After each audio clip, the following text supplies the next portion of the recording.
Assalamualaikum warahmatullahi wabarakatuh. Dalam channel G Kreativitas kali ini, saya akan membedakan teks sejarah dengan teks novel sejarah. Teks sejarah terbagi dua. Yang pertama, berbentuk non-fiksi. Ceritanya identik dengan fakta peristiwa sejarah masa lampau. Yang kedua, berbentuk fiksi.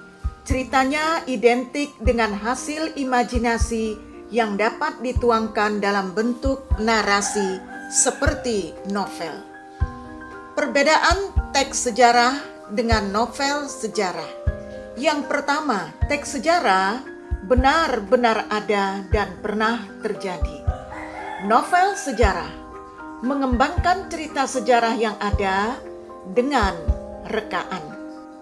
Teks sejarah yang kedua tidak dapat ditambah atau dikurangi, sedangkan novel sejarah ceritanya bebas diciptakan dengan imajinasi.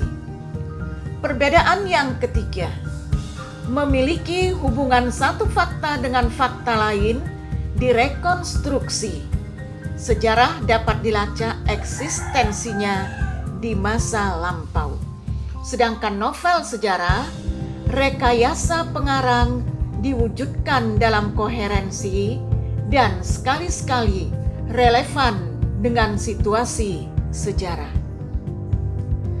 Perbedaan yang keempat, teks sejarah sangat terikat pada 5W tambah 1H, sedangkan novel sejarah tidak terikat pada 5W tambah 1H. Tidak diperlukan bukti, berkas, atau saksi. Perbedaan yang kelima, pelaku, kondisi dan situasi hidup harus sesuai dengan kenyataan sejarah. Sedangkan novel sejarah, pelaku, kondisi dan situasi hidup adalah hasil imajinasi. Dari segi kebahasaan, novel sejarah dituangkan sebagai berikut. Pertama, menggunakan banyak kalimat bermakna masa lampau. Dua, menggunakan banyak kata-kata yang menyatakan urutan waktu. Tiga, menggunakan kata kerja yang menggambarkan suatu tindakan. Empat, menggunakan banyak kata kerja yang menunjukkan kalimat tak langsung. Lima, menggunakan kata kerja yang menyatakan sesuatu yang dipikirkan atau dirasakan oleh tokoh. Keenam, menggunakan banyak dialog. Sedangkan yang ketujuh, menggunakan kata-kata sifat yang menggambarkan tokoh, tempat, atau situasi. Selanjutnya juga banyak menggunakan makna kias.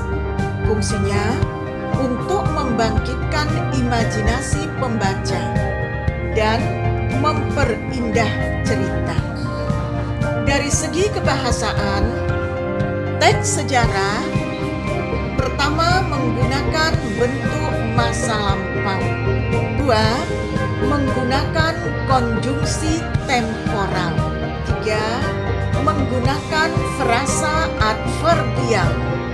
Empat, menggunakan eksplanasi, yaitu menggunakan kata kerja yang menyatakan tindakan kata kerja untuk menjelaskan peristiwa atau tindakan yang dilakukan oleh pihak-pihak yang terlibat dalam cerita sejarah. Dari segi struktur juga berbeda. Struktur novel sejarah dijabarkan yang pertama, pengenalan situasi. Kedua, pengungkapan peristiwa. Tiga, konflik. Empat, puncak konflik. Yang kelima, penyelesaian. Sedangkan yang keenam adalah koda. Untuk struktur teks sejarah dijabarkan yang pertama orientasi, yang kedua insiden atau urutan kejadian. Yang ketiga, diakhiri dengan reorientasi. Sebuah novel sejarah mengandung nilai-nilai. Nilai tersebut dikemas secara implisit dalam alur, latar, tokoh, dan tema. Sedangkan nilai-nilai yang terkandung di dalamnya adalah ada nilai budaya, nilai moral, nilai agama, nilai sosial, maupun nilai estetika. Agar lebih jelas membedakan keduanya, langsung meneliti peristiwa sejarah. Kita telah berada di situs kota Cina. Pembangunannya digagas oleh Dr. Phil Ihwan Azhari MS, seorang sejarawan dari Unimed Medan, Sumatera Utara. Bagaimana sejarah terjadinya situs kota Cina ini? Mari kita lihat. Dari hasil penelitian ini dapat kita tulis menjadi teks sejarah sebagai berikut. Judulnya, Situs Kota Cina. Situs kota Cina telah diketahui sejak tahun 1970-an, namun jejak sejarahnya mulai terkuak sejak ditemukannya sebuah arca kuno, tepatnya pada saat adanya penggalian tanah menggunakan alat berat untuk penimbunan pembangunan jalan tol pada tahun 1986 silam. Pelabuhan Labuhan Deli dibangun pada tahun 1814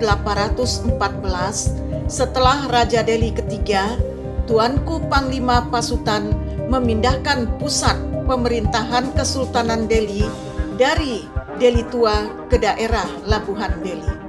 Pelabuhan ini merupakan transaksi perdagangan seperti tembikar, guci, keramik, rempah-rempah, dan termasuk arca berlanggam kola atau India Selatan diperjualbelikan. Di daerah tersebut juga pernah ditemukan dua arca Buddha pada tahun 1943 dan 1964.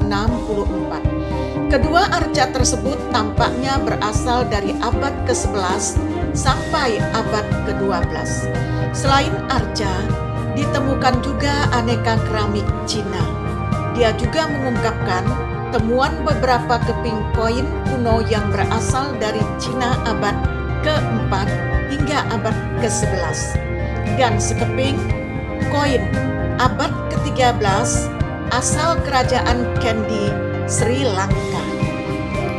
McCoy meyakini bahwa setidaknya situs ini digunakan sebagai tempat perdagangan ramai sejak periode Wangsa Song Selatan, yaitu pada tahun 1127 sampai 1268. Bahkan bisa jadi periode yang lebih awal lagi. Kemudian kawasan perdagangan itu berlanjut pada masa Wangsa Yuan tahun 1271 sampai 1368, sebuah dinasti yang didirikan oleh Kublai Khan, cucu dari Genghis Khan, sang pendiri kekaisaran terbesar dalam sejarah dunia. Kota Cina mendadak terhenti setelah kota itu dilanda musibah alam. Kawasan pelabuhan laut yang berkembang pesat dihuni imigran dari negeri Tiongkok terkubur menjadi daratan. Untuk membuat novel sejarah, tidak perlu melakukan penelitian sejarah secara sungguh-sungguh. Tetapi teks sejarah yang ada dapat kita modifikasi dengan menambahkan imajinasi. Teks sejarah situs kota Cina dapat kita tambahkan imajinasi sehingga menjadi penggalan novel sejarah. Kita ambil judulnya Wangsa Song, karya Hairani. tahun 1260, bulan kian redup. Warnanya suram tertutup kelabu. Angin mulai kencang, hujan turun satu-satu. Tak lama gemuruh kian menjerit. Samudra bercampur air dari langit. Beberapa jam kemudian, angin kian bertiup kencang dan gemuruh seakan ingin membelah bumi. Gerimis tidak lagi ramah. Air seakan tercurah dari pintu langit dan meninggikan permukaan laut. Kapal berbendera merah berlambang 5 bintang kuning tak lagi berkibar. Laju kapal mulai melayang. Tampak wajah Ong Yuan selaku nahkoda kapal pucat pasi. ABK mulai gelisah. Mereka berusaha menurunkan layar. Berbeda halnya dengan Kaisar Wangsa Song. Tampak berusaha tenang di tengah gelombang. Wangsa Song menatap langit dan lengannya memeluk guci giok berwarna hijau. Sepertinya Wangsa Song tidak ingin guci terbentur hingga retak 3. Kapal masih bertempur dengan gelombang badai.